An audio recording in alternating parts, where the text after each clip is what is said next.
Tila hindi nauubusan ng surprise itong Hyundai Heavy Industry sa pagpapakita kung gaano sila kabilis gumawa ng mga barkong pandigma, dahil kamakailan lamang, ay ginagawa pa lamang ang hull ng una sa 6 na offshore patrol vessels. Ngayon ay surpresa nating na lamang ang unang offshore patrol vessel na ito, ay na-launch na ngayon sa tubig.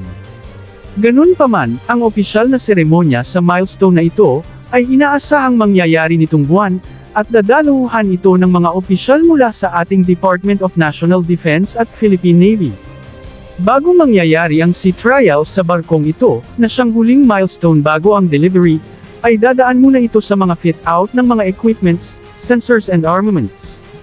Ang armaments ng 6 na barkong ito bilang mga offshore patrol vessels, ay auto-molar lamang bilang main gun, at 2 remote weapon station, at mga heavy machine guns. Ganun pa man, ito ay nakadesinyo sa mga canisterized mission module, kaya ang mga barkong ito ay tinawag ding mga multi-role vessels.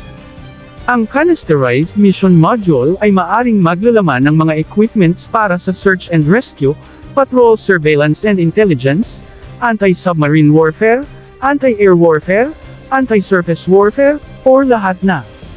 Nakadepende ito sa kung ano ang gagawing mission ng barko. Matatandaang ang SH Defense ng Denmark, ay nag-offer ng kanilang SH Defense Cube sa ating Philippine Navy, at ayon sa huling balita ay seryoso itong kinukonsidera ng Philippine Navy.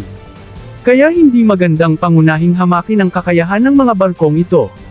Ang BRP Miguel Malvar Frigate, na siyang pinakamalakas at pinakamodern sa lahat ng surface combatants ng ating Navy, na na-deliver ng Hyundai Heavy Industries noong Abril, ay inaasahang magkakaroon ng kanyang katandem, sa pagdating naman ng kanyang sister ship na BRP Diego Silang, na nakaschedule na darating sa September.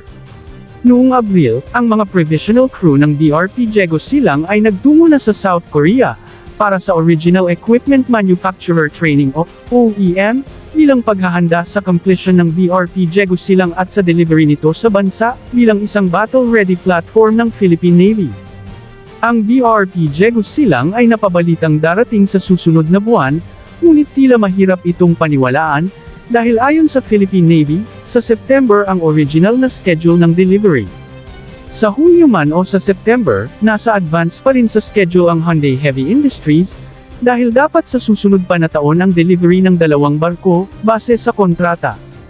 Sa patuloy na pagpapalakas ng Pilipinas sa kanyang puwersa, at sa sunod-sunod na pagdating ng kanyang mga bagong kagamitan, ang Philippine Air Force ay hindi rin nagpapahuli, dahil matapos ang kumpirmasyon na ngayong buwan ay magkaroon na ng pagpirma ng kontrata para sa additional na 12 o isang squadron ng mga FA-50 fighter jets, ay nakaambon namang makatanggap ang Philippine Air Force ng 5 na namang mga Black Hawk helicopters. Nagsagawa na ngayon ng test flight ang Polish subsidiary ng Sikorsky Helicopters PZL Milik, sa paparating na batch ng S-70i Black Hawk helicopters para sa Philippine Air Force. Ang helicopter sa video, na SPYVD number 119, ay isa lamang sa 5 helicopter na ginawa sa batch na ito. Ang mga helicopter na ito ay bahagi ng 32-unit Black Hawk acquisition para sa Philippine Air Force, kung saan ang batch na ito ay inaasahang ma-deliver sa Hulyo ngayong taon. Na-deliver ang unang batch ng 5 unit noong Hunyo 2024, at ang pangalawang batch ng 5 unit noong Desyembre 2024, kaya naging 10 ang na-deliver na unit sa ngayon. Matatandaang sa panayam sa radyo ng DZBB noong ika-9 ng Marso, sinabi ni PAF spokesperson Colonel Major Consuelo Castillo, na 15 pang unit ang nakatakdang ihatid, na sinusundan ng isa pang 7 sa pagitan ng taong ito at sa susunod, upang makumplito ang 32. At sa Air Force pa rin, sa kanilang Maritime Patrol Aircraft Acquisition Project, na na-award noong 2022, kung saan ang Israel-based defense manufacturer na Elbit Systems, ang siyang nananalo sa 2 long-range patrol aircraft sa ilalim ng Long-Range Patrol Aircraft Acquisition Project ng Philippine Air Force na nagkakahalaga ng 6.5 billion pesos.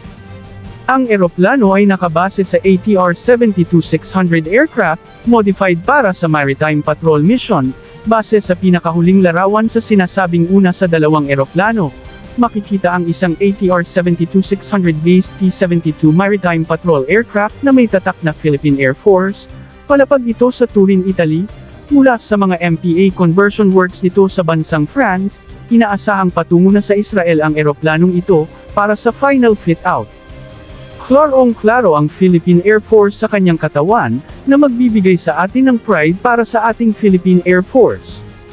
Makikita din ang Surface Search Radar Lamp, na siyang magiging mata niya upang madetect ang lahat ng sasakyang pandagat sa malawak na karagatan. Makikita din ang FLIR camera, upang makikita ng eroplano ang movement ng mga individual sa isang particular na lokasyon.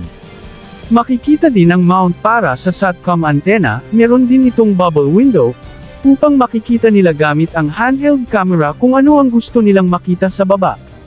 Ang eroplanong ito ay inaasahang pupunta pa sa Israel, para sa final fit-out ng mga equipments and sensors para sa iba't ibang mga misyon. Ang dalawang maritime patrol aircrafts na ito ay may mga classified capabilities na tanging ang armed forces lamang ang nakakaalam. Ang project na ito ay inumpisahan noong 2022, kung saan Agosto ng taon na yun, ay nirelease ng Department of Budget and Management ang 15% down payment.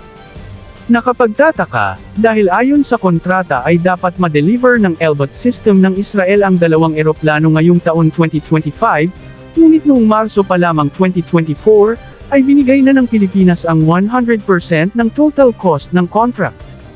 Masasabi nating tiwalang-tiwala marahil ang ating gobyerno sa Israel, bagamat may nararanasan silang gyera sa kasalukuyan, na ma-deliver nila ang mga eroplano ngayong taon 2025, base sa kontrata. Ang pangalawang eroplano naman sa acquisition na ito, ay makikitang nagsagawa na rin ng mga flight test sa France, at inaasahang susunod na rin itong lumipad papuntang Israel. Ang Elbit system ng Israel, ay meron na lamang humigit kumulang 7 buwan, para ma-deliver ang dalawang eroplanong ito sa Pilipinas, nang walang mangyayaring penalty. Kapag pumasok na sa serbisyo ang dalawang eroplanong ito, ay paniguradong ang West Philippine Sea ang siyang tututukan ng mga misyon nito. Para sa mga di nakakaalam at sa mga nagdududa na baka titirahin lang ito ng mga kagamitang pandigma ng China, ang mga maritime patrol aircraft ay di kailangang lumipad sa itaas ng West Philippine Sea, upang makita kung ano ang nangyayari doon.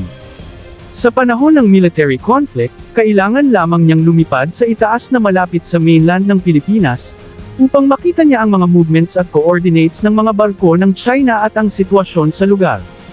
Ngayong andito na ang ating BrahMos missile system, ang maritime patrol aircraft na ito ay siya na ring magbibigay ng data and real-time coordinates ng mga barko ng China gamit ang kanyang surface search radar, at ipifeed ito sa targeting system ng ating mga BrahMos anti-ship missile system, kung sakaling magkakaroon ng area denial operations ang ating armed forces.